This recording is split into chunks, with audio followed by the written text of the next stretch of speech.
Alas-6 ng gabi, nagsasalitan ang tunog ng huni ng kuliglig at putak ng mangilan-ngilang inahing manok ang naririnig ni Mang Pabian.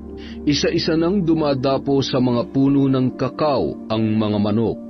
Habang nagsisiga ng mga tuyong dahon ang matanda sa likod na bahagi ng malaking bahay, kung saan nagtatrabaho siya bilang katiwala sa loob ng 4 na dekada. Inayos niya ang mga panggapas ng damo sa loob ng isang bodega. Ginamit yon ng mga bagong tauhan na nagmula pa sa karatig baryo. Ang amo niya na si Antonio ang nagmamay-ari ng malawak na pastulan ng baka sa baryong yon. Nang masigurong wala na ang magkapatid na baguhan, ay nagmadali na siyang gawin ang pinakaimportanteng bagay na dapat niyang tapusin bago umuwi. Pumunta siya sa may katayan ng baka at kinuha ang timba na pinaglalagyan niya ng pagkain na ibibigay sa anak ng kanyang amo. Dinukot niya ang panyo na kulay pula sa kanyang bulsa, sabay itinali sa ibabang bahagi ng muka para takpan ang kanyang ilong. Gayunpaman, naaamoy niya pa rin ang masangsang na amoy ng lumang dugo at laman loob. Brak! Napakabaho talaga. 10 taon ko nang ginagawa to Ngunit hindi ko pa rin talaga kayang sigmurain ang amoy ng pabulok na mga ito. Pambihirang buhay talaga to. Bibilisan ko na nga at siguradong nagugutom na ang alaga ko. Tinakpan niya ng maigi ang malaking tapayan na pinagkukunan niya ng laman loob. 5 tapayan ang mga yun at dun niya inilalagay pagkatapos magkatay ng baka 1 beses sa 1 linggo. At ang mga laman at ibang parte naman ay ibinebenta sa malapit na pamilihan sa baryong yun. Nung akma niya nang kukunin ang susi ng isang silid kung saan nakakulong ang anak ng kanyang amo na si Jomar, ay wala yun sa kanyang pinaglalagyan. Bigla siyang kinabahan at nanumbalik sa kanyang isipan ang isang pangyayari na naganap 9 na taon na ang nakalilipas. Mang Fabian, kailangan natin siyang mahanap. Baka makapamerwisyo at mahuli siya ng mga tao. Ilang taon na ang nakalilipas. Ayun siya! Madali kayo! Huli natin! Sige! Patayin natin ang salot sa baryong ito! Kailangan sa buhay niyan!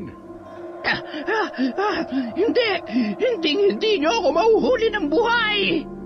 Bumalik na tayo mga kasama. Sa dami ng patibong na ginawa natin para sa aswang na yun, bukas na bukas siguradong isa na siyang malamig na bangkay. Bumalik na tayo sa kanya-kanya nating bahay. Mas delikado kung susuong din tayo sa gubat. Tayo na! Tama. Umuwi na kayo tayo. mga kasama. Amo, mag-iingat po kayo. Kung talagang maraming patibong dito, hindi tayo ligtas at nasa panganib din po ang buhay ng asawa ninyo. Mabuti pa'y maghiwalay muna tayo para mas mabilis natin siyang mahanap. Sige ho, Mang Pabian, mag-iingat din po kayo. Tawagin niyo lamang ho ako kapag nakita niyo siya. Huwag mo akong alalahanin, may proteksyon ako. Ikaw ang mag-iingat dahil kapag nasaan yung aswang sila, ang tanging nasa isip lamang nila ay kumain ng karne at dugo. Kahit mahal ka niya at asawa ka niya, siguradong hindi niya mapipigilan ang kanyang sarili. Maibsan lamang ang pagkauhaw at gutom niya. Sige ho, Mang Pabian, maghiwalay ho muna tayo para mabilis natin siyang mahanap. Teka, boss, sandali lang. Nandito si Michelle. Diyos ko, patay na siya. Nakita nila sa may kalalimang hukay si Michelle. Doon ay may 3 patulis na kawayan na nakabaon at yon ay nakatusok sa katawan ng babae. Hubot-hubad ang bawat parte ng katawan nito at punong-puno ng dugo na nagmula sa kanyang mga sugat. Napaluhod si Antonio ng mga sandaling yun at nagpupumalahaw sabay dahan-dahan na inaabot ang kamay ni Michelle na noon ay wala ng buhay. 3 buwan pa lamang noon ang anak ni Antonio at ni Michelle na si Jomar nang pumanaw ang babae. Samantala, Sa takot na muling mangyari ang nangyari noong nakaraan, bitbit ang timba ay nagmamadaling tumakbo si Mang Fabian papunta sa isang silid sa likod na bahagi ng mansyon na nagsisilbing kulungan ng anak ng kanyang amo na si Antonio. Samantala, Kuya, bilisan mo na. Baka mamaya maabutan tayo ni Tanda. Sigurado may kayamanang itinatago dito. Tiba-tiba tayo kapag nagkataon. Oo, tama ka. Sigurado makakajackpot tayo rito. Bilisan na natin. Akin na yung susi, kuya. Ako na magbubukas. Oh, ayan. Yun! Ang dilim naman. Ang baho pati. Akin na yung flashlight. Bakit basa ang sahig? Teka, ano to? Dugo atang... Mga yan ha. May bituka. Kadiri. Inuud na. Anong ginagawa niyo dito? Nasaan si Mang Fabian? Nasaan ang pagkain ko? Nagugutom na ako. Pagkain? Sino ka ba? Anong ginagawa mo sa mabahot madilim na silid na ito? Pagkain. Gusto ko ng karne. Oh, ang mga mata at pangil niya. Aswang! Aswang ang batang yan! Lumabas na tayo dito! Hindi kayo pwedeng lumabas. Dito lang kayo. Gutom na ako. Kayo na lang ang kakainin ko. Ang bango-bango ninyo. Gusto ko yung amoy ng dugo nyo. sumakay sa likod ng binata si Jomar, sabay sinakal ang leeg noon. Nang matumba ay nilingon niya ang kapatid nito na nanginginig na sa takot. Huwag! Maawa ka! Nagsasawa na rin ako sa binibigay ni Mang Fabian na laman loob at dugo ng baka. Hindi naman masarap yun eh. Hindi ko malasahan. Nauuhaw pa rin ako at nagugutom. Halika na. Huwag ka nang lumayo pa. Ang lambot ng balat mo. Huwag! Aray ko! Mukhang mas malambot at mas masarap ang karne niyong dalawa. Nang hindi makontento, gamit ang kanyang mahahabang kuko, ay winarak niya ang tiyan ng binatilyo at hinalukay ang laman loob. Wow! Ang dami! Ang haba nitong bituka, oh! Ito, mukhang masarap. Tumitibok-tibok pa ang puso niya, oh! Ang bango-bango! Ang tamis ng dugo!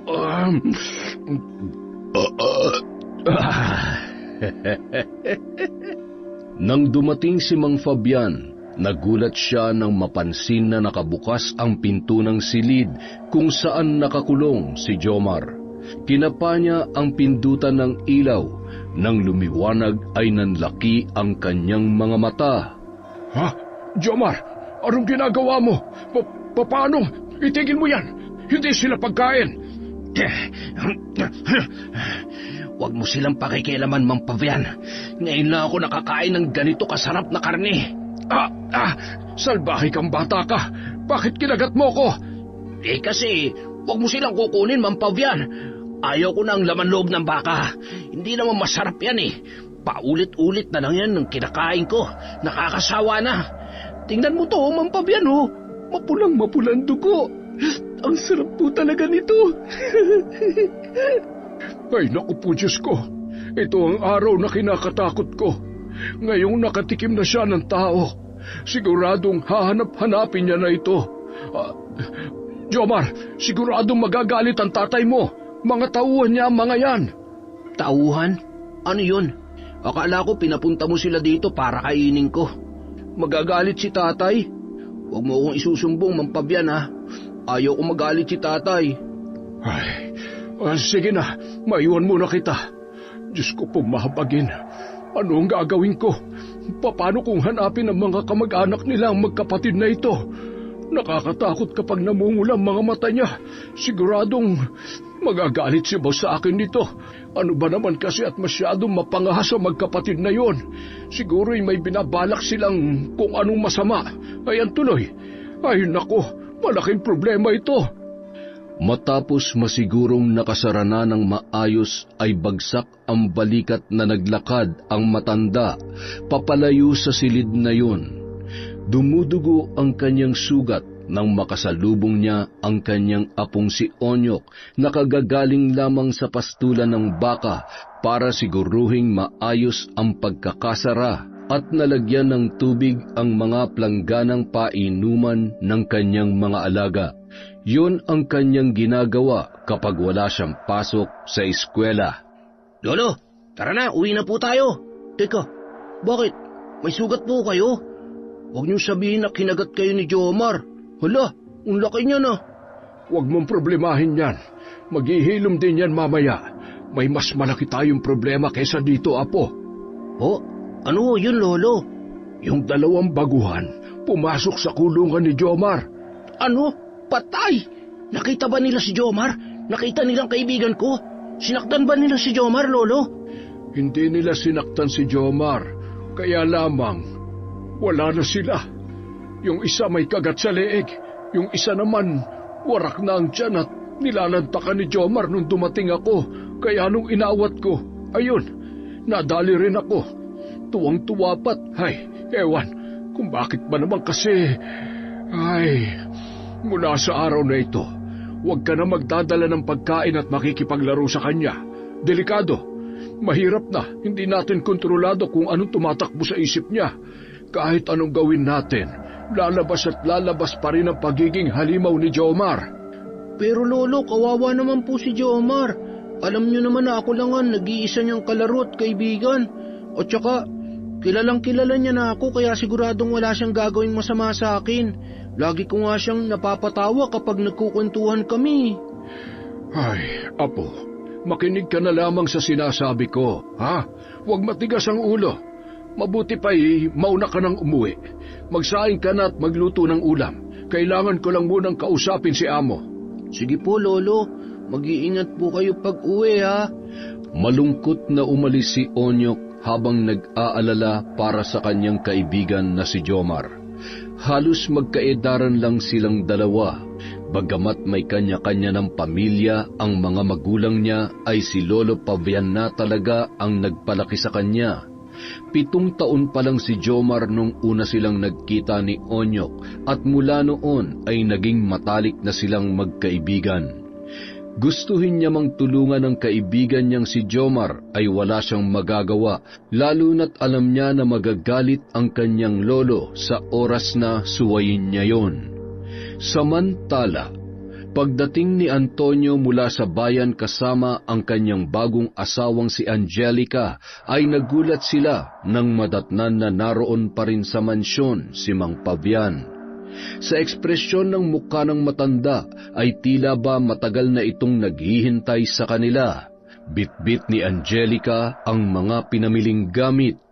Pagkababa niya ng sasakyan ay nakakunot noo na tiningnan niya mula ulo hanggang paa ang matanda at agad nang pumasok sa loob ng malaking bahay. Hawak ni Mang Pavian ang laylayan ng kanyang damit na natalamsikan ng dugo mula sa sugat sa kanyang kamay. Sinundan niya pa ng tingin si Angelica bago humarap sa nag-aabang na si Antonio sa kung ano ang ibabalita ng matandang lalaki. Gabi na ho, Mang Pavian. Dapat hindi niyo na ako hinintay pa para nakapagpahinga kayo na maaga. Kumusta ho si Jomar? Yan ho ang dahilan kaya hindi pa ako umuwi. Amo, may problema po tayo. Ho? May nangyari po bang masama sa anak ko? Ay, wala ho, pero yung 2 po nating tauhan, nadali ho ng anak nyo, Amo. Hindi ko po kasi alam kung anong pumasok sa mga isip nila at sinubukan nilang pasukin ang silid ni Jomar. Nung kukunin ko yung susi para magdala ng pagkain sa kanya, wala na yun sa kinalalagyan. Hanggang sa tumakbo ko papunta kay Jomar at pagtingin ko ay bukas po ang pinto. Nung buksan ko ang ilaw, nakahandusan na yung magkapatid sa sahig. Amo, Pinatay silang pareho at nung dumating ako'y nilalantakan niya yung laman loob nung isa. Sinubukan ko siyang pigilan kaya lang naging bayolente bigla ang anak ninyo. Kinagat at pinagkakalmot niya ho ako. Buti na lamang at suot ko itong mutya ng salsagan dahil kung hindi, paniguradong hanggang ngayon ay sariwa pa rin ang mga kalmot at kagat niya sa akin. Ay Diyos ko, anong gagawin natin? Siguradong hahanapin sila ng mga kamag-anak nila. Ay, opo. Pero magagawa natin ang paraan yan. Pwede naman nating palabasin na ibang aswang ang may gawa. Lalo na't kaliwat kanan pa rin naman ang nagiging biktima dito at maging sa Karatig Baryo. Ang problema natin sa ngayon, kung paano pa natin mapipigilan na kumain ng karne ng tao si Jomar. Ang sabi niya kanina ay nagsasawa na raw siya sa lasa ng pinapakain ko sa kanya. Kailangan nating masiguro na hinding-hindi na mauulit to. Mang Pavian, kayo lamang po ang inaasahan ko tungkol sa sikreto ko. Tsaka hindi maaaring malaman ni Angelica ang tungkol sa kanya. Siguradong hindi niya matatanggap si Jomar at ayaw ko rin naman na masira ang relasyon namin. Bumalik ho kayo mamayang 10:00. Tsitsyempo ho tayo ng tamang pagkakataon para puntahan at linisin ang kalat ng anak ko. Maraming salamat po, Mang Pavian, ha? Ay, walang anuman ho yun, amo. Ay, sige po, uuwi rin muna ako at nang makapagpalit ng damit at nang makapaghapunan na rin. Nang makauwi si Mang Pavian ay saktong nakaluto na ang kanyang apong si Onyok. Habang naghahain ang binatilyo ay muli itong nag-usisa. Lolo, ano pong sabi ni Sir Antonio? Nagalit po ba siya kay Jomar? Ay, hindi pa sila nakakapag-usap. Kumain na tayo. Babalik din ako agad sa mansyon. Ikaw matulog ka na. Maaga pa tayo bukas. Ha? Saan ho kayo pupunta? Huwag na marami pang tanong, apo. Huwag ka mag-alala para sa kaibigan mo. Magkikita rin ulit kayo. Pero sa ngayon siguro ay hindi muna. Lolo, gusto ko rin po sanang magkaroon ng mutya katulad ninyo para pwede ko ho siyang puntahan kahit anong oras. Kawawa naman po siya. Bakit po ba kailangan siyang ikulong? Dahil hindi maaaring malaman ni Madam Angelica ang tungkol kay Jomar. Nasaan po ba ang totoong nanay ni Jomar? Wala na ang kanyang ina. Matagal nang patay si Michelle. Siya nga pala, tungkol sa mutya. Pagdating ng araw ay ipapamana ko rin ito sa iyo. Pero alam mo ba, apo, ipagkakaloob sa iyo ng kalikasan ng mutya kung ikaw ay mabuting tao at talagang may nakalaan para sa iyo. Sa ngayon, isa lamang ang pakiusap ko para manatili kang ligtas. Makinig ka sa akin at huwag matigas ang ulo mo. Kumain na tayo at hihiga muna ako bago bumalik sa mansyon. Tumango na lamang si Onyok at ipinagpatuloy ang pagkain ng hapunan. Nahiga naman si Mang Pavian sa pahabang upuan sa kanilang sala habang nag-iisip sa kung anong pwede nilang gawin sa matitirang bahagi ng katawan ng dalawang magkapatid. Napabuntong hininga na lamang siya nang maisip niya na hindi mangyayari yun kung naging maayos lamang ang hangarin ng dalawang bagong tauhan. Bago sumapit ang 10:00 ng gabi, naghihintay na si Mang Pavian sa paglabas ni Antonio. Ilang minuto lamang ay nagmamadaling tumungo si Antonio sa may likod na bahagi kung saan naroon ang silid at tanging si Mang Pavian lamang ang may susi noon. Maging si Angelica na noon ay 2 taon ng kasal kay Antonio ay hindi alam ang sikreto at misteryo sa likod ng isang silid na hindi binubuksan sa mansyon na yon. Sa lawak ng bahay at sa dami ng negosyo na pinagkakaabalahan ay kwarto, kusina at hardin lamang ang madalas niyang puntahan. Sa tingin ko, mas makakabuti kung kakausapin niyo na maayos si Jomar. Huwag niyo na husan ng pagalitan. Isa pa, kasalanan naman talaga ng 2 mokong na yun eh. Ay, susubukan ko po, Mang Pavian.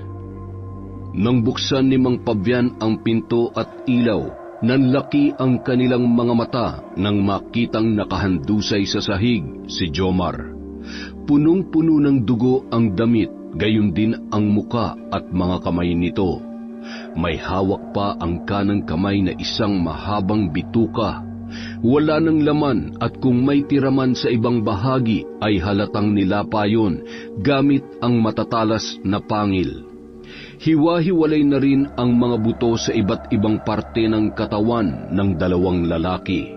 Nagkatinginan sina Mang Pabian at Antonio dahil tila hindi na humihinga ang batang nasa harapan nila. Jomar, ano nangyari sa'yo?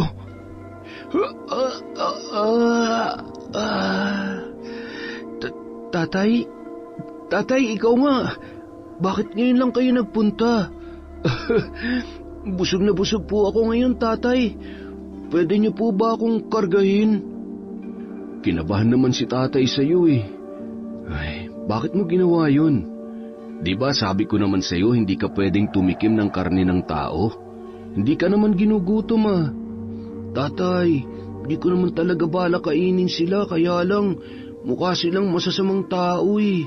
At saka, di ko na po malasahan yung pagkain na binibigay sa akin ni Mang Pabian o kaya ni Onyok.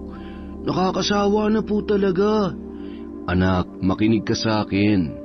Kung kinakailangan na bumili tayo ng ibang karne, baboy man yan o manok, ayos lang. Huwag lang tao. Naintindihan mo?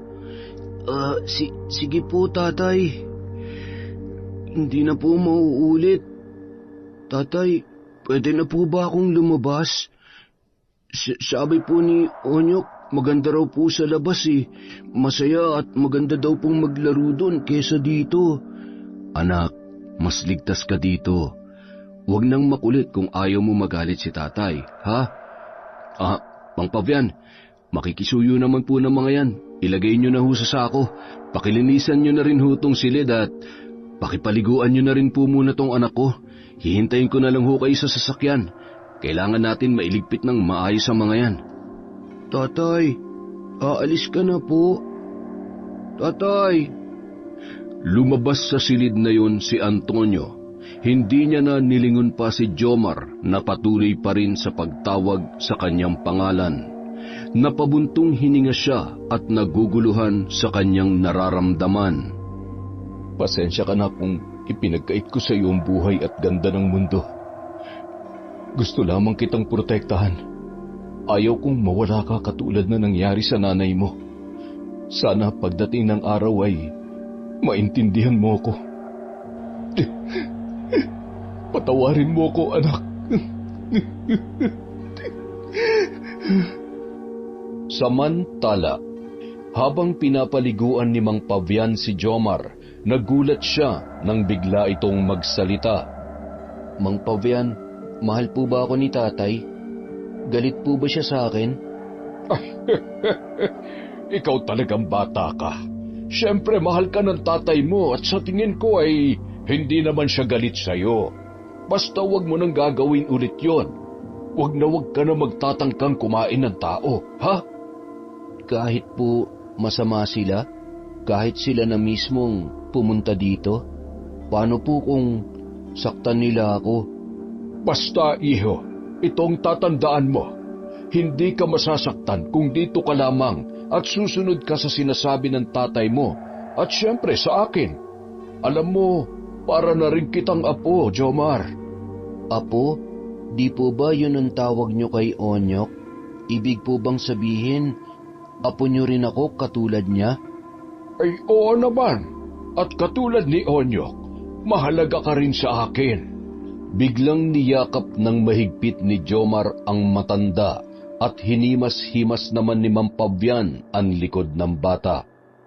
Pagkatapos paliguan at linisan ng silid na yon, ay nagpaalam na si Mang Pabian na nanginginig ang mga kamay habang binubuhat ang isang sako kung saan nakasilid ang tira-tirang bahagi ng dalawang magkapatid, gayon din ang mga gutay-gutay na damit ng mga yon. Samantala, malungkot naman si Jomar na nakatingin sa sakong bitbit ng matanda na tila ba natatakam pa rin sa karne ng tao. Nanunuot pa rin ang mabangong amoy sa kanyang ilong. Hinimas muna ni Mang Pabian ang ulo ng bata at ngumiti bago lumabas sa silid na yon. Tumungo naman si Jomar sa kanyang tulugan. Katumbas ng isang katamtamang laki ng bahay ang lawak ng kanyang silid. Mula nang matutong maglakad si Jomar ay doon na siya itinago ng kanyang ama. May isang maliit na bintana na salamin sa mataas na bahagi na tanging langit lamang ang natatanawan niya. Napakaliit ng butas noon at kakarampot lamang na hangin ang pumapasok sa naturang silid. Samantala, isinakay naman sa likod na bahagi ng sasakyan ang sako na sinapinan nila ng mas malaking plastik upang walang tumagos na dugo. Bumiyahe ang dalawa at tumungo sa alanganing daan kung saan may namamataan na biktima ng mga aswang. Pagkatapos ikalat ang tira-tirang bahagi, ay itinapon din ni Mang Pabian ang gutay-gutay na damit. Kung titingnan ay tila doon nga mismo nangyari ang pamamaslang sa dalawang tauhan. Dala ang mga sako pabalik. Naghukay si Mang Pabian hindi kalayuan sa kanyang bahay para ibaon ang mga bagay na ginamit nila, katulad ng sako at plastik. Kinaumagahan, maagang dumating ang ama ng magkapatid sa mansyon at agad naman silang hinarap ni Antonio. Ikinalulungkot ko po ang nangyari sa mga anak ninyo. Tanggapin niyo po sana ang perang ito. Sana'y makatulong sa inyo kahit papano. Kung may kailangan pa ho kayo, sabihin niyo lamang po sa akin. Mag-iingat ho kayo pa uwi. Nakikiramay ho ulit ako. Salamat po. Tatanawin po namin itong malaking utang na loob. Ang balita tungkol sa nangyari sa magkapatid ay tila ba normal na lamang para sa mga taong nakatira sa nasabing baryo, maging sa mga karatig lugar. Kaya naman kahit kaunting paghihinala sa pamilyang pinagtatrabahuhan ng dalawa, ay hindi man lamang nagkaroon ng pagdududa ang mga kamag-anak ng mga yon. Lalo na't malaking halaga ang iniabot ni Antonio bilang tulong. Nang sumunod na araw, habang abala ang mga tauhan sa pastulan ng baka, ay nakabantay naman si Mang Pabian, katulad ng kanyang laging ginagawa. Bilang tulong naman ni Onyok, bago siya pumasok sa eskwelahan, nagwawalis siya sa palibot ng mansyon. Nang mapansin niya na wala ng katao-tao sa harap ng bodega kung saan madalas tumatambay ang iba pang trabahador ng baka, ay nagmamadali niyang kinuha ang susi para puntahan si Jomar.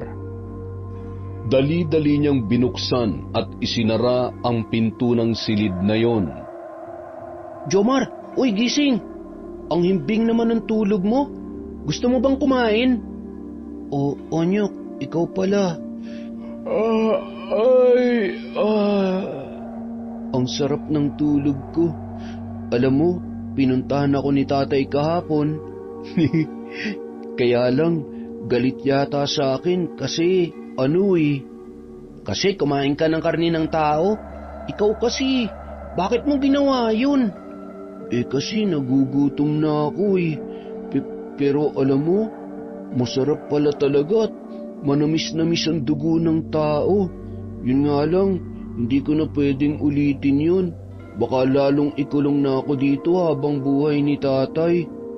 Gusto ko rin makipaglaro sa iyo sa labas Ako rin naman, gusto rin kitang makalaro. Kaya dapat matuto kang kontrolin ang sarili mo na kumain o di kaya makapanakit ng ibang tao. Katulad kahapon, hindi mo lang sila sinaktan. Oo, pinatay ko sila. Kasi naman pumunta sila dito. Naramdaman ko na may masama silang binabalak. Ay, huwag ka mag-alala, hindi ko na uulitin yun.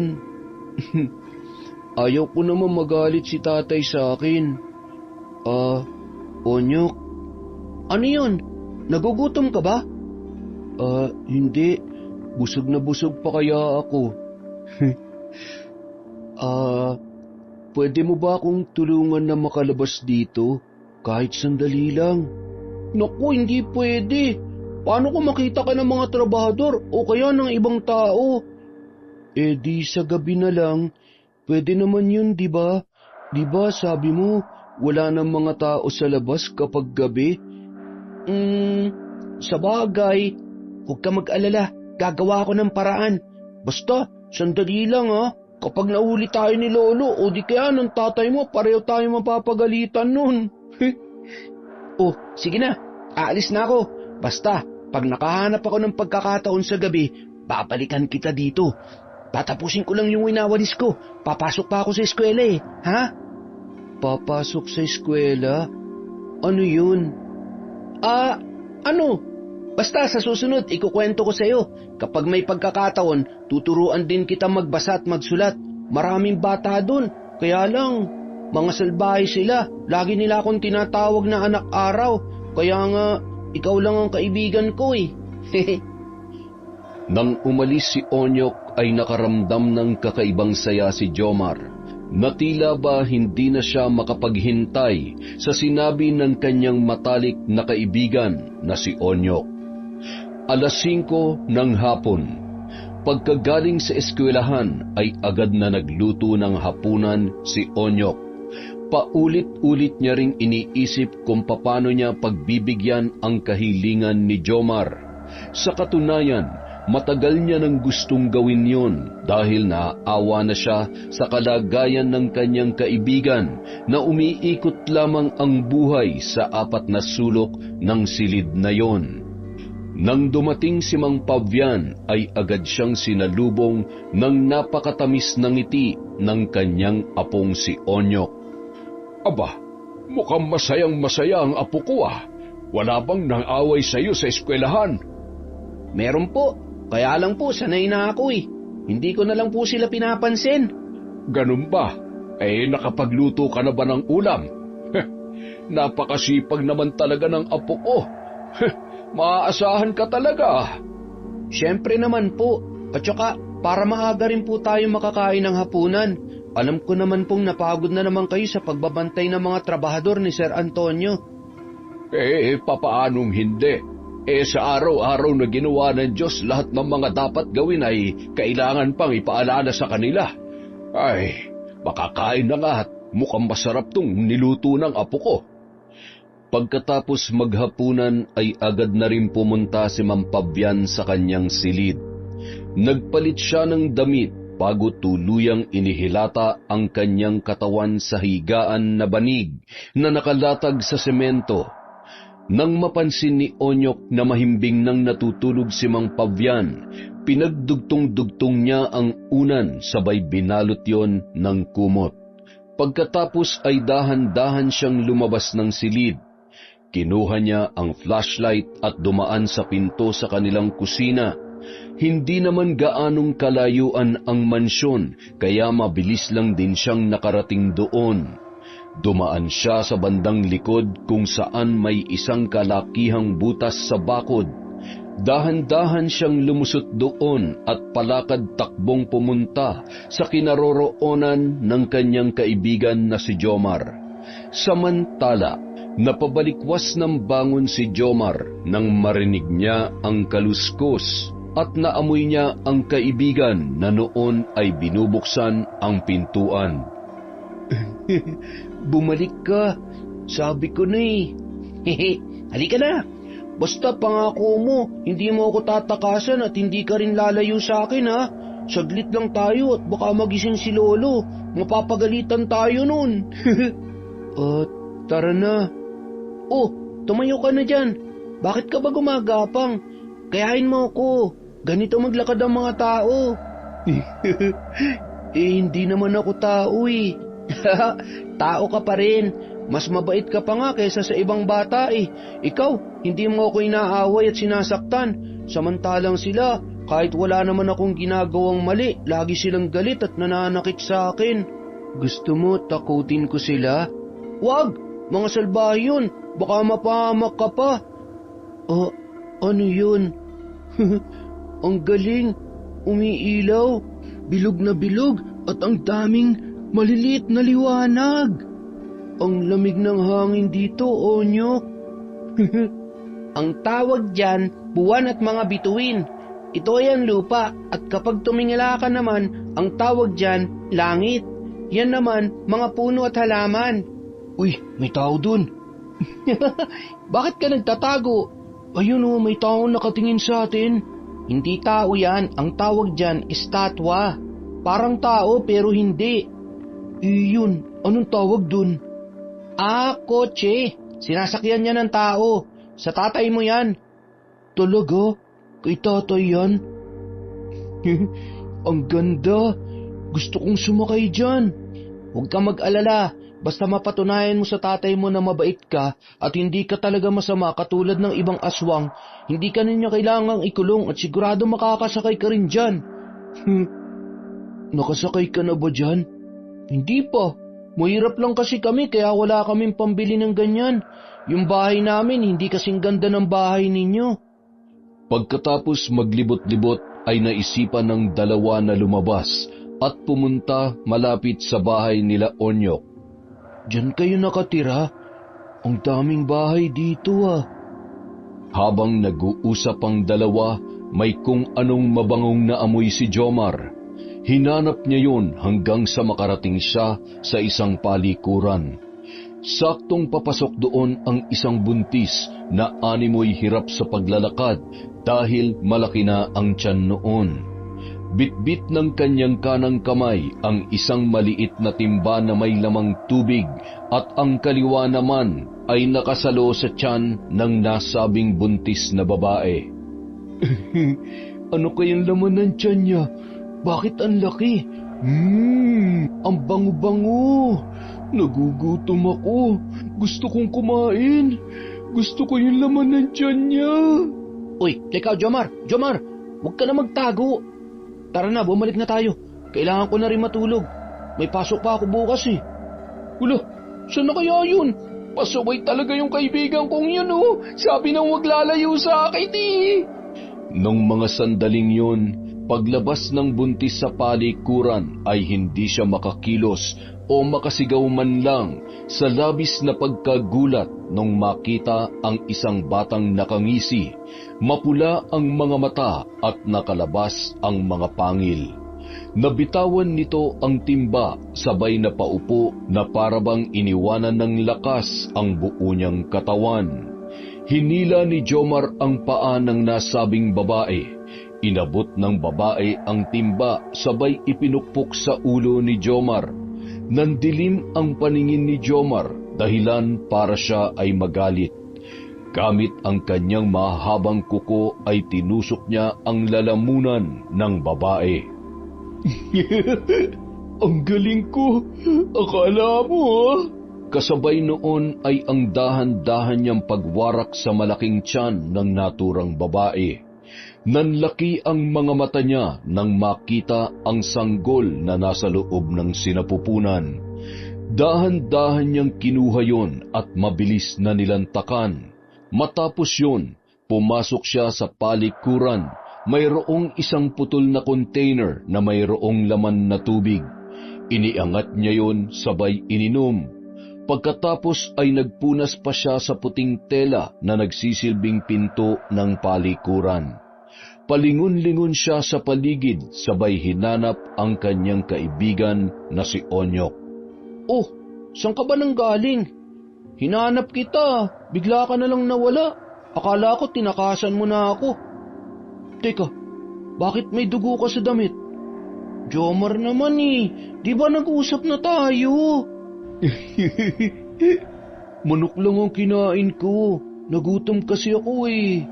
Sigurado ka ha? Halika na, bago mo pa ako matakasan ulit.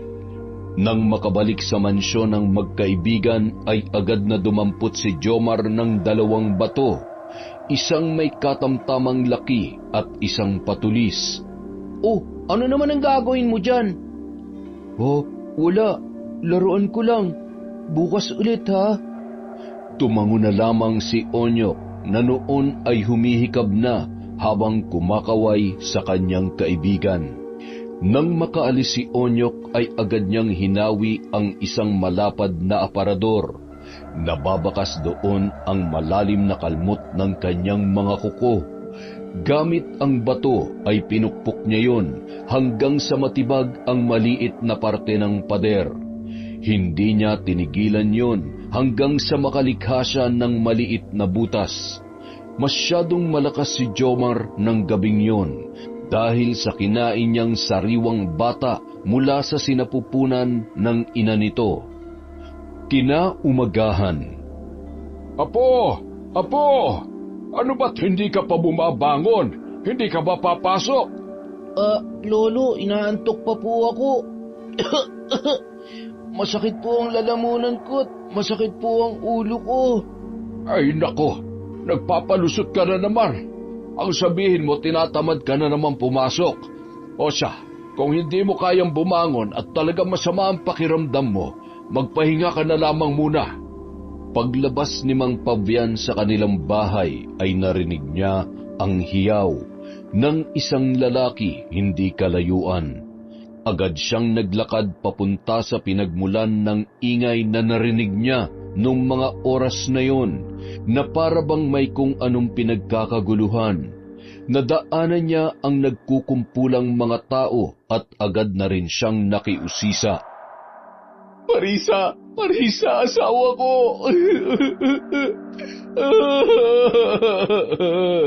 Ay, sus Mariosep! Ay, ano nangyari kay Marisa? Ay, Diyos ko! Sino ang walang awa na may gawa nito? Aswang! Siguradong aswang ang may gawa dyan. Nakakakilabot na sa baryong ito. Kailangan talagang magdoble ingat na tayo. Masyado nang mapangahasat. Ay, nako!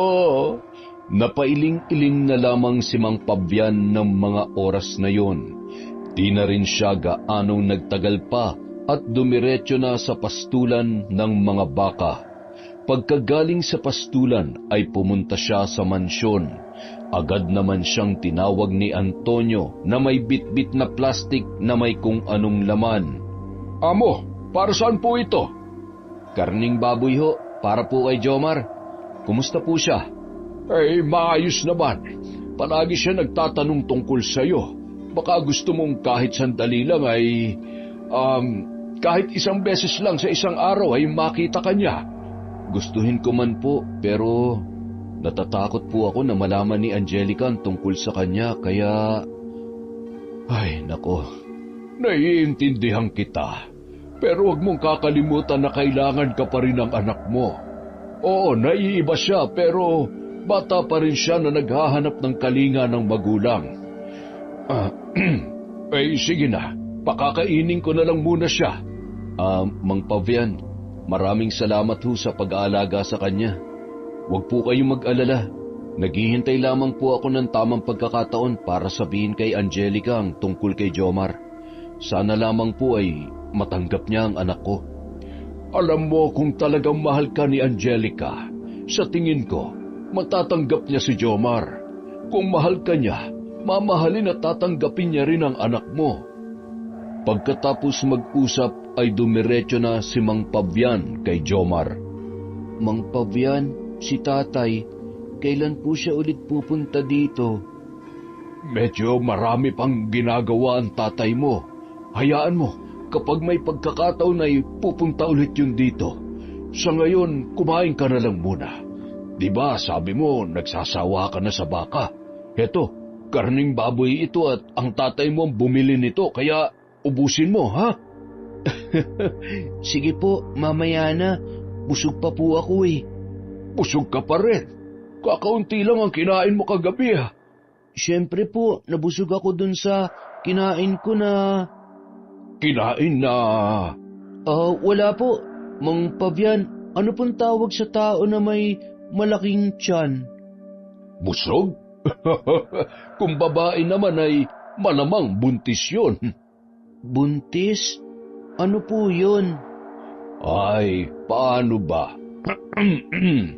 Yung babae kapag may bata sa tiyan, parang ikaw nung maliit ka pa nasa tiyan ka ng nanay mo.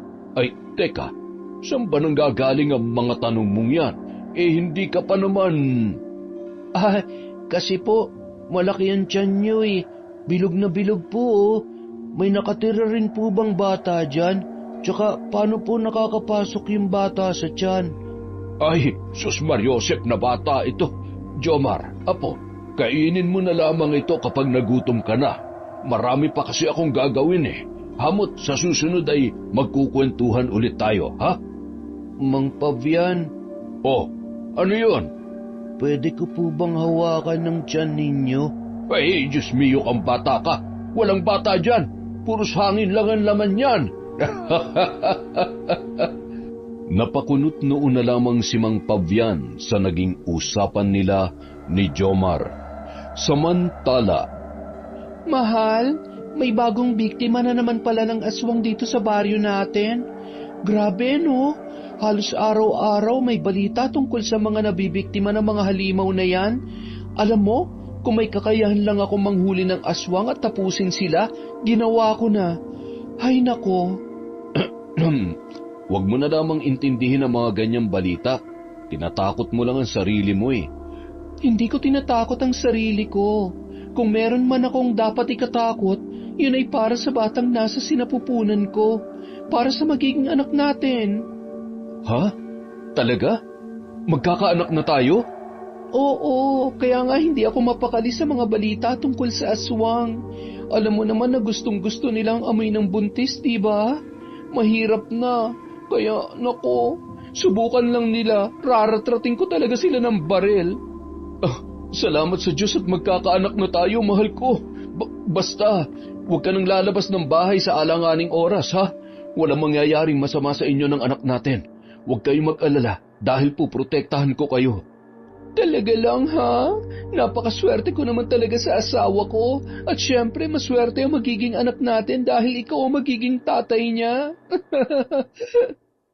Dahil sa pagbubuntis ni Angelica, ay lalo lamang nahirapan si Antonio na ipaalam sa kanya ang tungkol sa itinatago niyang anak na si Jomar. Nang sumapit ang hapon ay sinundo ni Onyok ang kanyang lolo Pavian sa mansyon. Oh, akala ko ba'y masama ang pakiramdam mo? Sinasabi ko na nga ba gumagawa ka lang ng rason para hindi pumasok sa eskwela. Masama po talagang pakiramdam ko kanina, lolo. Oh, bakit nandito ka? Gusto ko po sanang puntahan si Jomar. Pwede po ba? Ay nako, napakatigas talaga ng ulo mo. Siya, mamaya, pero hindi pwedeng hindi mo ako kasama kapag pumunta ka doon. Naiintindihan mo ba? Tumango na lamang si Onyok habang hinihintay si Mang Pavian na noon ay nagliligpit ng mga gamit sa bodega. Nang matapos ay sinenyasan niya si Onyok na kunin ang susi. Samantala, abala sa paggawa ng butas sa pader si Jomar sa likod ng aparador. Gumagawa siya ng lagusan para malaya siyang makakalabas sa gabi. Nang bigla niyang maamoy na papalapit si Mang Pavian at Onyok ay agad siyang nagpagpag ng kamay at inayos ang aparador sa dating kinalalagyan nito. Mang Pavian, Onyok, may pagkain pa po ako. Hindi ko pa po nababawasan yung binigay nyo kanina. Nagtitipid ka ba? Ano bang kinain mo't busog na busog ka yata? Basta busog pa ako. Laro tayo mamaya ha? Patuloy ang pagbubulungan ng dalawa na ikinakunot noon naman ni Mang Pavian.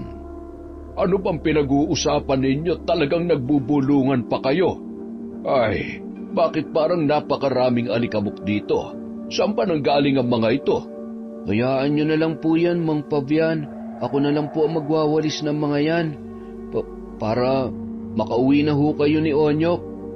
Aba, ay sige, salamat. Napakasipag naman ng isa ko pang apo Paano? Aalis na rin kami kaagad. Kumain ka na lang at bago matulog ay linisan mo ang kwarto mo, ha?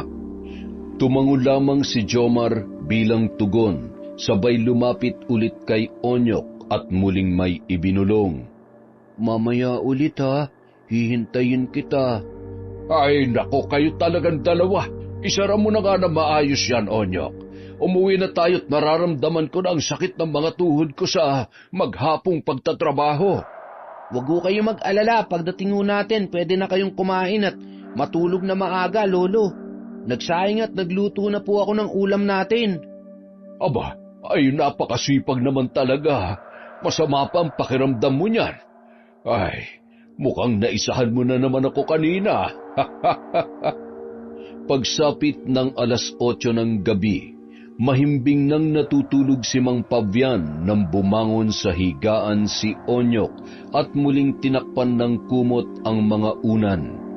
Nagmamadali siyang umalis at tumungo sa mansyon. Nakaupo naman si Jomar sa loob ng silid habang hinihintay na pagbuksan ni Onyok. Ilang sandali pa. Akala ko hindi ka na darating. Tinatulog ko muna si Lolo. Ay, siya nga pala. Hindi tayo pwedeng umalis dito sa mansyon. Tulog naman na sila kaya pwede naman dito na lang tayo maglaro. Ayos lang ba sa'yo? Sige. Dito na lang tayo maglaro at magkwentuhan. Ay, siya nga pala. Kagabi may kapitbahay kaming inuswang. Kawawa naman. Di ba kagabi bigla kang umalis? Wala ka bang napansin? Di ba malakas ang pang-amoy at pandinig mo? Wala naman. Kung natatakot ka, dito na lang tayo maglaro. Huwag ka mag-alala dahil kaibigan mo ako. Sigurado kong walang aswang na mananakit sa'yo. Halika na, magabulan tayo. Samantala, nang gabing yun, hindi mapakali si Angelica sa kanyang higaan. Pakiramdam niya ay napaka-alinsangan ng panahon. Habang mahimbing na natutulog ang kanyang asawang si Antonio, bumangon siya at binuksan ang bintana. Kitang-kita niya ang 2 bata na noon ay naghahabulan sa ilalim ng maliwanag na buwan.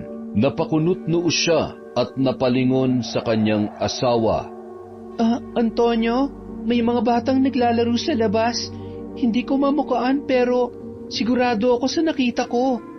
Mahal naman, baka naman namamalikmata ka lang. Isara mo na yung bintana. Baka mamaya kung ano pang nilalang ang makita mo dyan. Alam mo namang buntis ka, hindi ba? Ang mabuti pa, ako na lang ang magsasara niyan. Humiga ka na rito. Agad namang sumunod si Angelica sa sinabi ng kanyang asawa. Habang isinasara ni Antonio ang bintana, ay nanlaki ang kanyang mga mata nang makita ang 2 batang tinutukoy ni Angelica. Nagmamadali niyang isinara ang bintana at kinakabahan kung bakit naroon si Onyok nung mga oras na yon at kung paanong hinayaan ni Mang Pavian na maglaro ang 2 bata sa labas ng ganoong oras. Dahil sa takot para sa kaligtasan ng kanyang asawa at ng batang dinadala nito, hindi siya natulog ng gabing yon para magbantay. Kinaumagahan. Mang Pavian, hindi ba't kabilin-bilinan ko sa inyo na huwag niyong palalabasin si Jomar? Ano nangyari at talaga namang hinayaan niyo sila maglaro ni Onyok kagabi? Ay, hindi ko po alam ang sinasabi ninyo, amo. Maaga ho kami natulog ni Onyok. Kaya imposible. Anong gusto niyong palabasin? Sinungaling ako? Alam niyo bang nakita sila ni Angelica? At gusto ko lang din malaman niyo na nagdadalang taong asawa ko. Kaya hindi niya pwedeng malaman ng tungkol kay Jomar. At alam niyo naman kung anong pwede mangyari kapag nakita ni Jomar si Angelica. Masyado siya mabango para sa pang-amoy ng mga aswang.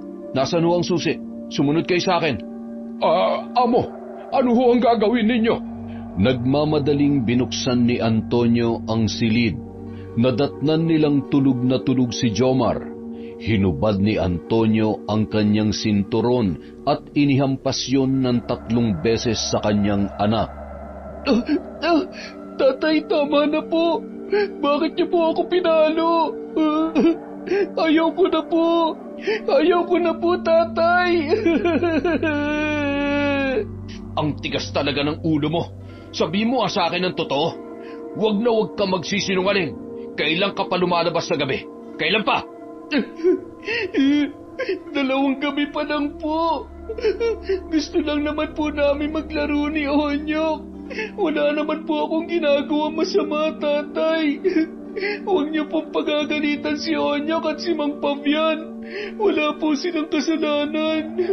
Gusto ko lamang pong makita ang itsura ng labas.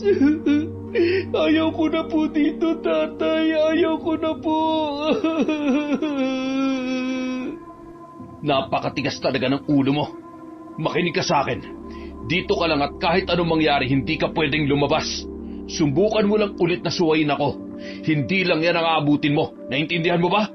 Sumagot ka! Boss, tama na. Nasasaktan na ang bata. Hindi mo naman masisisi kung bakit.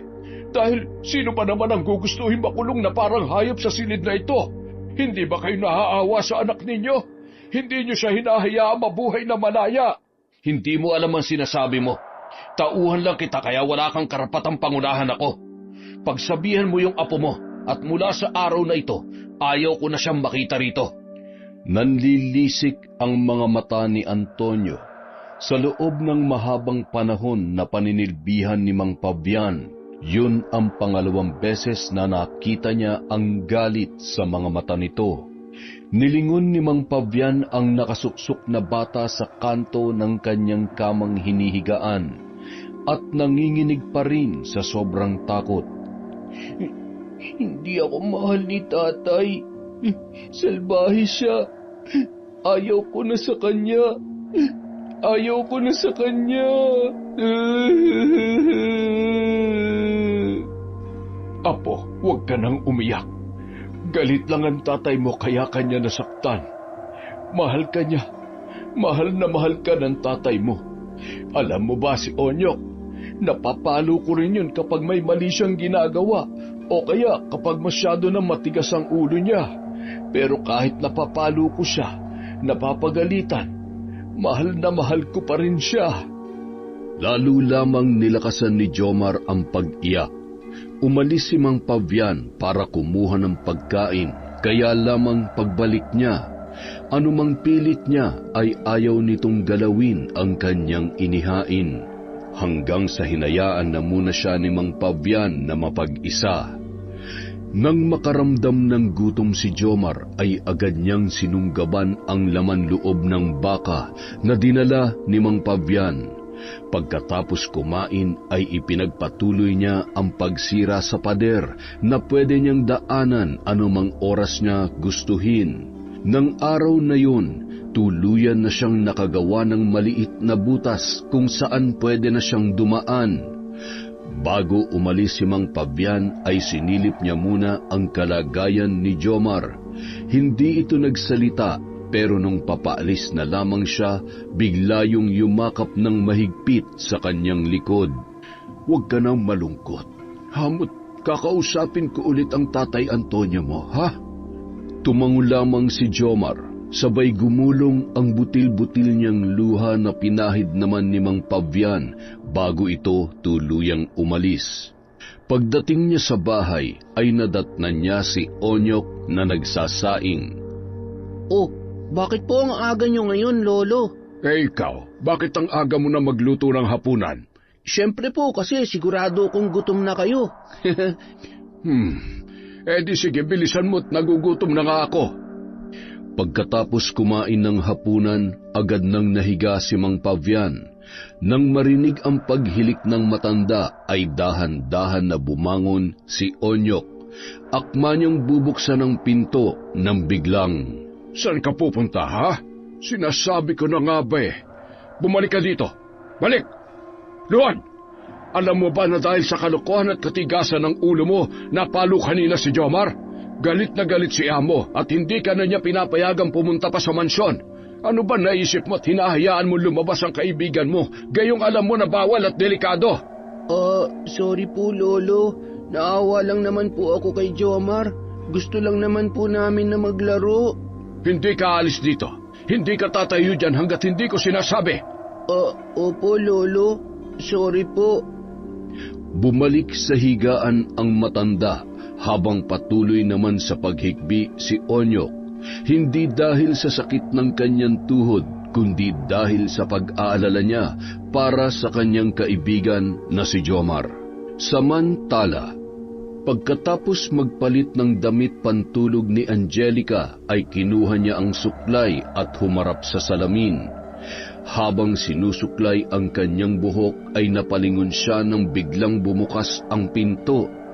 Isang malaking pusa na may mapupulang mata ang kanyang nakita. Ming! Anong ginagawa mo dito? Ang ganda-ganda naman ng mga mata mo. Nagugutom ka ba? Mahal, may pusa dito oh. Sino kaya to? Ngayon ko lang siya nakita. Napakabango niya at maganda siya. Gusto ko siyang kainin. Oh, kaninong pusa yan? Mahal naman, mamaya makalmot ka niyan eh. Ibaba mo na yan. Mukha naman siyang mabait. Ang cute-cute nga eh. Ming Ming! Wait lang mahal ha, pakakainin ko lang muna to sa kusina.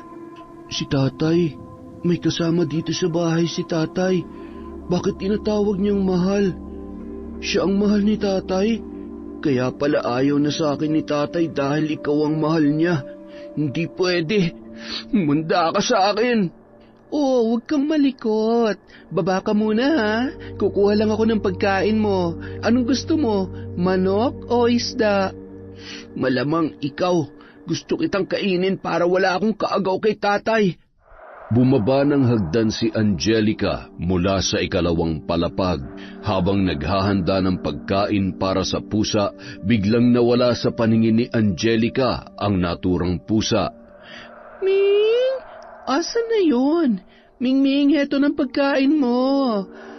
Ay, saan ba sumuot yun? Maya-maya, biglang namatay ang mga ilaw sa kusina. Ay, mahal! Makikisuyo naman oh. Namatay ang mga ilaw dito sa kusina. Sa kasamaang palad, hindi siya narinig ng kanyang asawa. Napatili si Angelica nang maramdaman niya ang matatalas na kuko na nakahawak sa kanyang braso. Paglingon niya ay tanging ang mapupulang mata na lamang ang kanyang nakita. Aswang! Aswang! Bitawan mo ako! Antonio! Antonio! Kasabay ng mga sigaw na yon ay ang pagtagos ng mga ngipin ni Jomar sa kanyang kanang braso. Dahil sa malakas na paghiyaw nito ay napabalikwas ang noon ay kakaidlip lamang na si Antonio. Nang maramdaman ni Jomar na pababa na ang kanyang ama ay nagmadali na siyang nagpalit anyo bilang pusa. Sabay tumakbo palabas ng kusina at pumasok sa isang maliit na butas para bumalik sa kanyang silid. Nagmamadali namang binuksan ni Antonio ang ilaw sa kusina at mabilis na nilapitan ang nagpupumalahaw na si Angelica habang hawak ng kanyang kaliwang kamay ang nakagat na braso. Antonio, tulungan mo ako. Hanapin mo at patay mo yung batang aswang. Siguradong nandito lang yun sa loob ng bahay. Bilisan mo. Kinuha ni Antonio ang kanyang baril. Hinalughog niya ang mga kwarto sa unang palapag. Wala siyang nakita kahit anong bakas kung saan dumaan ang aswang. Ilang oras lamang ang nakalipas ay humihiyaw pa rin sa sakit si Angelica na noon ay pilit na pinapakalma ni Antonio sa kanilang kwarto. Umalis na tayo dito. Nasa panganib ang batang nasa sinapupunan ko. Mas delikado kung aalis tayo ng ganitong oras. Antonio, nahihirapan akong huminga. Antonio, tulungan mo ako. Angelica, mahal, huwag ka namang ganyan. Gumising ka. Nawalan ng malay ang babae dahil sa matinding kirot at takot na kanyang naramdaman. Nang hipuin ni Antonio ang ulo ni Angelica ay napakainit noon. Sinabayan ng panginginig ng buong katawan dahil sa sobrang taas ng kanyang lagnat. Ilang oras din ang lumipas bago muling nagkamalay si Angelica. Samantala, habang inaalagaan ni Antonio ang kanyang asawa, ay walang kamalay-malay na nagmamasid sa may awang na pinto si Jomar, na noon ay muling nag-anyong pusang itim. Nang palabas na ng pinto si Antonio na noon ay papunta sa kusina, agad siyang nagkubli. Habang pababa ng hagdan ang kanyang ama, ay agad siyang pumasok sa kwarto. Nagpalit anyo bilang tao. Tinapik niya sa muka si Angelica. Antonio, nanghihina pa ang katawan ko. Hindi ko kayang bumangon. Talagang hindi ka na makakabangon dahil tatapusin na kita. Inagaw mo sa akin si tatay. Kaya hindi niya ako mahal kasi ikaw na ang mahal niya at gusto niyang alagaan. Sino ka? Sinong tatay? Huwag mo akong sasaktan. Maawa ka sa batang nasa aking sinapupunan. Antonia! Ha? Angelica? Hindi mo ako kilala dahil nakakulong lang ako sa loob ng maraming taon. Dahil aswang ako at itinatago ako ni Tatay Antonio. Siguro dahil sa'yo. Dahil mga agaw ka. Ako dapat ang mahal ng tatay ko kung hindi dahil sa'yo. Jomar, anong ginagawa mo dito? Totoo ba? Anak mo ba ang halimaw na yan? May anak kang aswang? Hindi ako halimaw.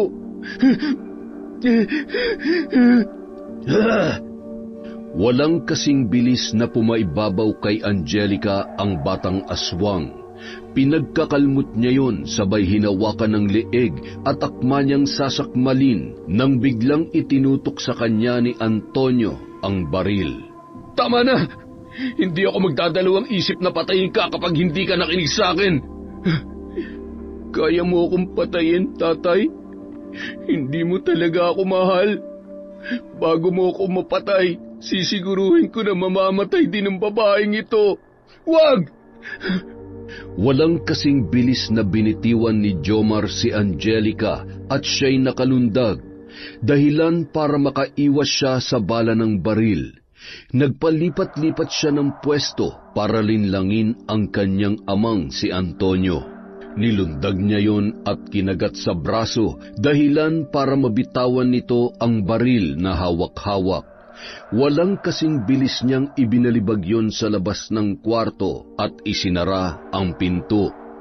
Buong lakas niyang hinila ang kanyang sariling ama at pinaikot yon ng 3 beses hanggang sa ito ay mahilo. Kinagat niya ang mga daliri nito sa paa at malakas niyang tinadyakan ang tuhod dahilan para hindi na ito makatayo pa. Kung alam ko lang na aabot sa ganito, sana'y noon pa kita pinatay. Lalo lamang nagngit-ngit sa galit si Jomar nung mga sandaling yun. Tumutulo man ang kanyang luha dahil sa sinabi ng kanyang tatay Antonio ay nanlilisik ang kanyang mga matang nilingon, ang nanginginig sa takot na si Angelica. Humihiyaw dahil sa sakit ng kanyang tiyan. Unti-unti niyang naramdaman ang pagdaloy ng pulang likido sa kanyang mga hita. Nang maamoy ni Jomar ang dugong yun, ay dali-dali niyang sinunggaban ang babae. Hinila niya ang 2 paa nito habang patuloy sa pagpupumiglas sa kabila ng kanyang panghihina. Jomar, anak, maawa ka. Huwag mo siyang sasaktan. Kapatid mo ang batang nasa sinapupunan niya. Buntis siya. Buntis? Masarap na pagkain niyang nasa loob ng tiyan niya. Walang kasing bilis niyang winarak ang tiyan ni Angelica gamit ang mahaba niyang kuko. Nagalit siya nang wala naman siyang matagpo ang sanggol sa tiyan nito dahil nagsisimula pa lamang ang pagbubuntis ng babae. Kaya naman, dinukot niya na lamang ang mga laman loob noon at kitang-kita ni Antonio kung paano nilantakan ng kanyang anak ang mga yun. Halimaw ka! Sana hindi na lang kita naging anak. Pinagsisisihan ko ang araw na dumating ka sa buhay ko. Ano pang hinihintay mo? Patayin mo na rin ako! Patayin mo na rin ako! Aswang ka! Pinagsisisihan ko rin na kayong naging tatay ko. Kahit halimaw ako sa paningin mo, hindi kita kayang patayin kasi kahit hindi mo ako mahal, tatay pa rin kita. Siguro kung hindi namatay si nanay, hindi niya ako ikukulong. Sana may nagmamahal sa akin. Mula ngayon, huwag kayo mag-alala. Hindi niyo na ako makikita pa. Ha? Jomar! Papatayin kita! Pagkatapos sabihin ang mga katagang yun, ay agad na tumakbo palabas ng pinto si Jomar. Pinahid ang kanyang mga luha gamit ang kanyang kamay na punong-puno pa rin ng dugo. Muli siyang nagpalit anyo tumakbo at dumaan sa isang bukas na bintana sa unang palapag ng mansyon. Gamit ang kanyang matalas na pang-amoy, muli niyang natunton ang bahay ni Mang Fabian. Nung mga sandaling yun, nananatiling nakaluhod at humihikbi dahil sa kirot ng kanyang tuhod si Onyok. Lolo, ayaw ko na po. Ang sakit na po ng tuhod ko at antok na po ako. Meow! Pusa? Itim na pusa? Halos lumuwa ang mga mata ni Onyok nang biglang naging tao ang pusa na nasa kanyang harapan. Aswang! Lolo, may aswang! Ha? Aswang? Ang puntot pagi! Nasaan ang aswang? Nasaan? Jomar, bakit nandito ka? Ano nangyari sa'yo? Ha? Paano ka nakalabas? Bakit ang dami mong dugo? Hindi na ako babalik kay tatay. Ayaw ko nang makulong sa silid na yon. Hindi ako mahal ni tatay. Hindi niya ako mahal dahil halimaw ako. Masama ako. Pinatay ko yung babaeng mahal niya. Ay, Diyos ko! Paanong pinatay? Sino nagpalabas sa'yo? Patawad po, Mang Fabian. Lagi ko na lang kayong pinapahamak kay tatay. Binutasan ko po yung pader sa gilid na yon para makatakas ako. Patawarin niyo po ako. Huwag ka nang umiyak. Kahit aswang ka, alam ko hindi ka masama. Magkaibigan tayo, di ba? At kahit anong mangyari, kaibigan pa rin kita, Jomar. Pero masama talaga ako. Hindi ko kayang pigilan ng sarili ko na patayin sila kapag nagugutom at nagagalit ako. Nagsinungaling ako sa iyo nung gabing lumabas tayo. Ako ang kumain dun sa babaeng malaki ang tiyan. Ha? Ano? Ibig sabihin, ikaw ang pumatay kay Marisa at sa sanggol na nasa sinapupunan niya. At ngayon, si Angelica naman at ang batang ipinagbubuntis niya. Sino isusunod mo? Ha? Yung tatay mo? Ako at ang apo ko? Halimaw din ba ang tingin mo sa akin, Mang Fabian? Jomar, hindi ka halimaw. Makinig ka sa akin.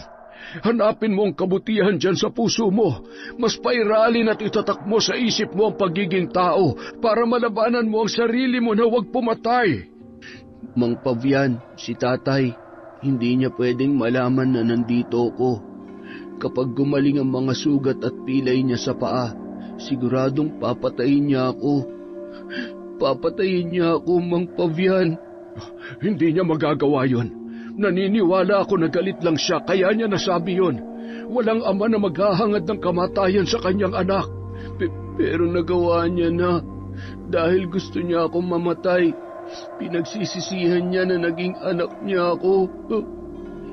Lolo, hindi ba po naikwento niyo sa akin na maraming paraan para hindi makapanakit ang aswang? O kaya magamot ang aswang na gusto magbagong buhay? Ay, hindi madaling mawala ang sumpa ng pagiging aswang. Sadyang may dugong nananalaytay sa iyo, Jomar, na siyang nagtutulak sa iyo na pumatay at kumain ng tao. Pero huwag ka mag-alala. Gagawa tayo ng paraan. Tutulungan ka namin sa abot ng aming makakaya. Sa ngayon, pigilan mo muna ang sarili mo. Isang mahigpit na yakap ang itinugon ni Jomar sa matanda. Huwag ka nang umiyak. Huwag ka nang malungkot. Mahal ka namin ni Lolo.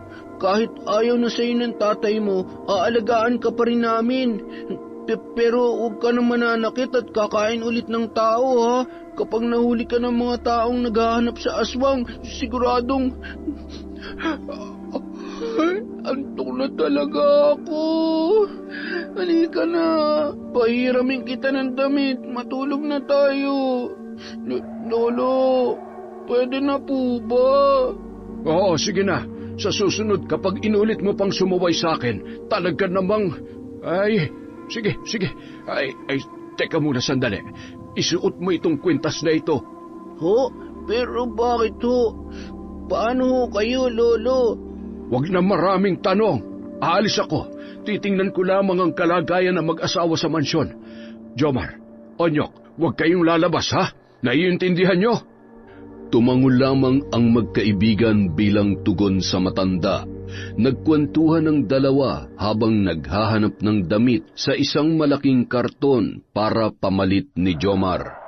Pagkatapos ay natulog na ang magkaibigan na tila ba walang nangyari at walang nikatiting na takot na nararamdaman si Onyok laban sa kanyang kaibigan. Samantala, gumagapang sa sahig si Antonio, nagpupumilit na kunin ang itinapong baril ni Jomar sa labas ng kanilang kwarto habang naghahalo ang galit at sakit na kanyang nararamdaman. Napalingon siya nang dumating si Mang Pavian. Amo, pasensya na ho. Sinira ko ho ang pintuan sa kusina ninyo para makapasok ako. Ay, ang dami niyo sugat. Gamutin ho natin ang mga sugat ninyo. Paano mo nalaman ang nangyari sa akin? Nasa inyo bang halimaw na yon? Alam niyo ba kung nasan siya? Amo, ako na ho ang bahala sa kanya. Sa ngayon ay kailangan muna nating gamutin ang mga sugat ninyo. Binuhat ng matanda papunta sa isang pahabang upuan si Antonio at sinimulan ng gamutin ang mga sugat ng kanyang amo. Hindi magawang pumasok ng matanda sa kwarto kung saan naroon ang bangkay ni Angelica. Nung mga oras na yon, hinihintay na lamang nila ang mga pulis at kamag-anak ng biktima. Paano ko ipapaliwanag sa pamilya niya nangyari sa asawa ko? Sasabihin ko na pinatay siya ng anak kong halimaw? Sabihin mo sa akin kung anong gagawin ko. Ano? Kapag nalaman nila na anak ko si Jomar, sigurado makukulong ako. Madidiin ako sa pagkamatay ni Angelica. Hindi ka makakagawa ng paraan kung paano aayusin ang lahat ng ito, kung paiiralin mo ang emosyon mo. Alam ko kung gaano kahirap ang sitwasyon mo ngayon, pero kailangan mo magdesisyon bilang isang ama. Tama ka. Kailangan ko magdesisyon bilang isang asawa at ama na nawalan ng anak. May ipapakiusap sana ako sa inyo. Patayin niyo siya. Patayin niyo siya para sa akin. Amo, hindi ko ho magagawa yan. Naging matapat at masunurin ho ako bilang tauhan ninyo, pero sa pagkakataong ito, hindi ko ho masusunod ang ipinag-uutos ninyo. Hindi ko kayang patayin si Jomar. Mas kailangan niya kayo ngayon. Kailangan niya ng pagmamahal bilang isang anak na nauuhaw sa aruga at pagkalinga ng isang magulang. Yon ang makatutulong sa kanya. Hindi mo alam ang sinasabi mo. Kung hindi mo siya kayang patayin, ako ang papatay sa kanya. Umalis na ho kayo. Huwag na kayong babalik pa dito dahil hindi ko na kayo kailangan pa. Pero amo, ang sabi ko umalis ka na. Kapag nadatnan ka rito ng mga pulis, ikaw ang ituturo ko. Ano? Sabi kong umalis ka na eh. Lumayas ka!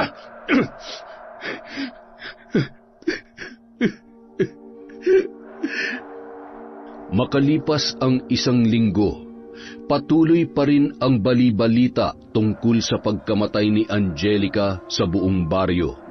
Maraming nakikiusisa tungkol sa nangyari kapag nakikita nila si Mang Pavian. Nananatili namang tikom ang bibig ng matanda.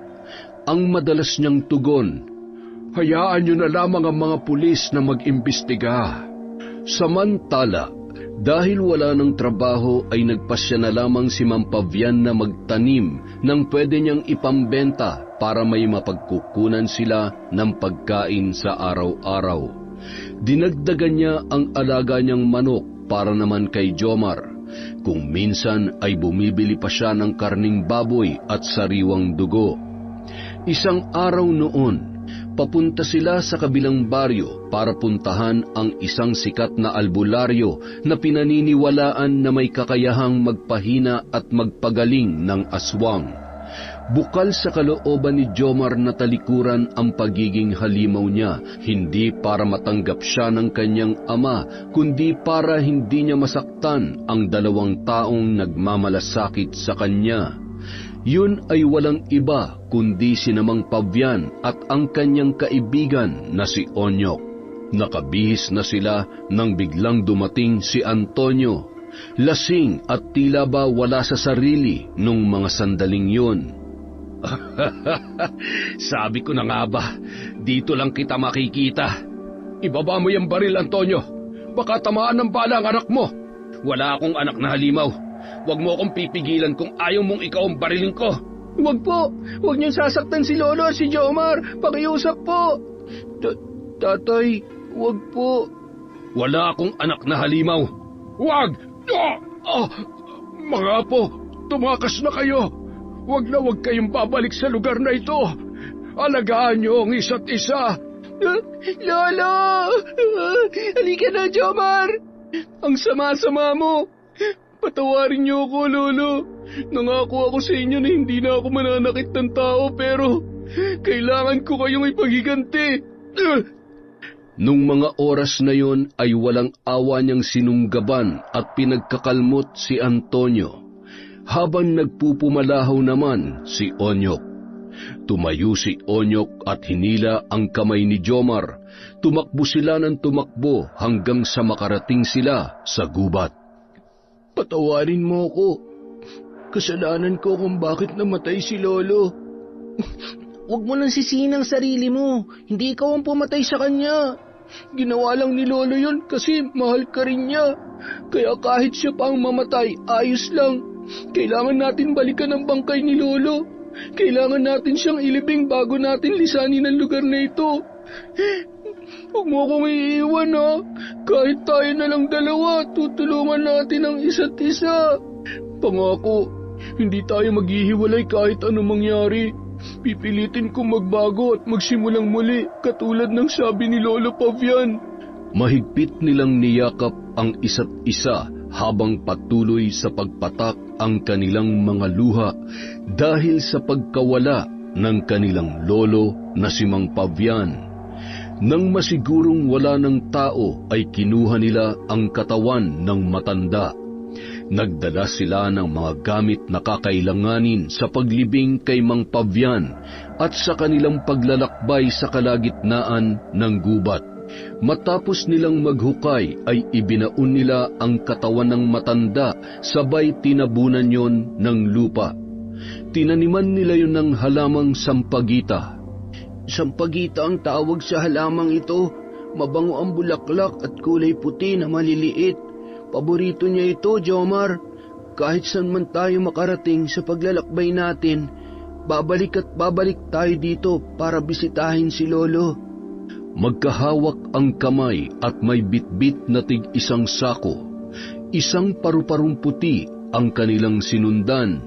Siguro si Lolo yan. Sundan lang natin. Kung saan tayo dalhin ng paru-parong yan, doon na tayo pupunta. Bumalik ang paru-parong yun sa lugar kung saan nakalibing ang kanilang lolo Pavian. May kung anong hirap na boses silang naririnig. Kinalkal nila ang lupa na may kababawan lamang. Nasaan ako? Bakit hindi ako makahinga ng maayos? Lolo? Buhay ka, Lolo? Paano pong... Pambihira kayong mga bata kayo, oo. Inilibing niyo ba talaga ako?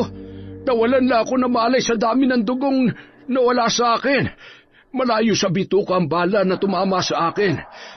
O siya, tanggalin niyo ng mga lupang nasa may paanan ko para makatayo na ako dito. Pambihira talaga kayo, oo.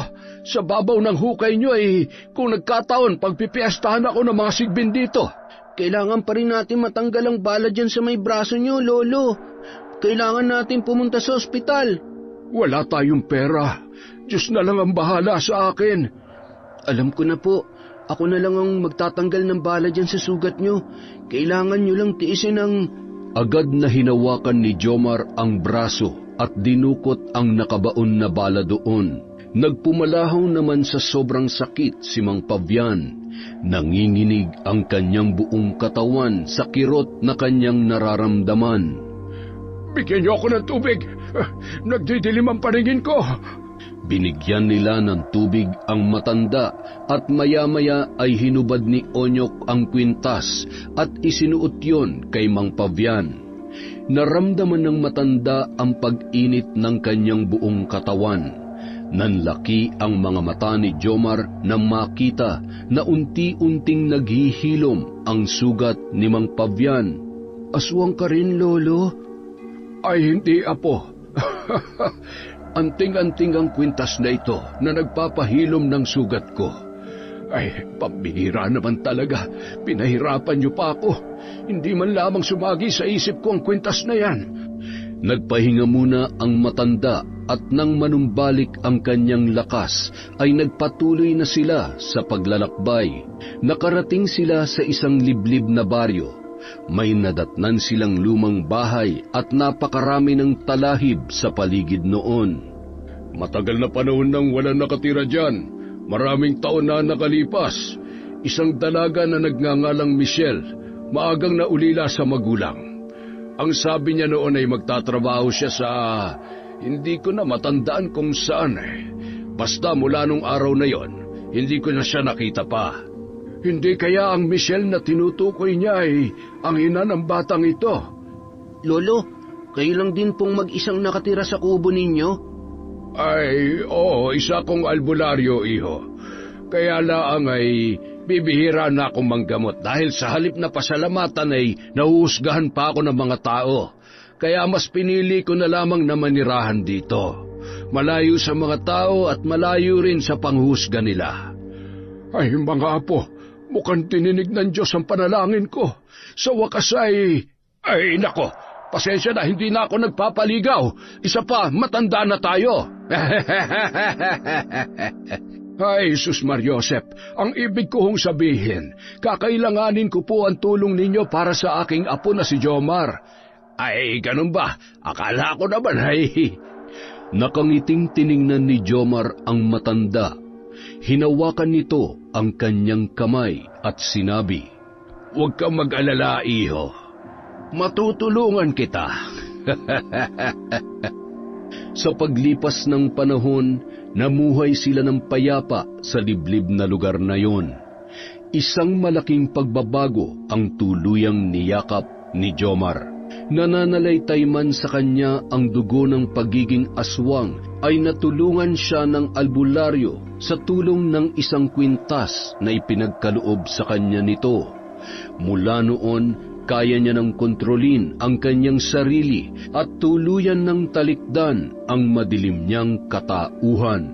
Alright, isa na naman pong napakagandang kwento, nakaka-inspire. At ngayon, meron na naman po tayong shout-out. Simulan po natin kay Leslie Cabalfin from Australia. Hi po kay Beverly Carbajosa. Hello din po kay Marlon Candelario. Hi kay Corazon Clemente. Magandang araw po, Julia De Vera. Kay Etos Oga. Hello kay Rico Cunanan. Shout-out din po kay Rohina Abdurasid. Hi kay Friendscar Fernandez. Hello kay Mary Ann Tamayo. Hello po kay Rami Molieno. June Gemini. Hi kay Genevieve Retisa. Kay Emmanuel Christian Sorila. Kay Adriel Pandinho Capuno. Hello kay Rosario San Jose.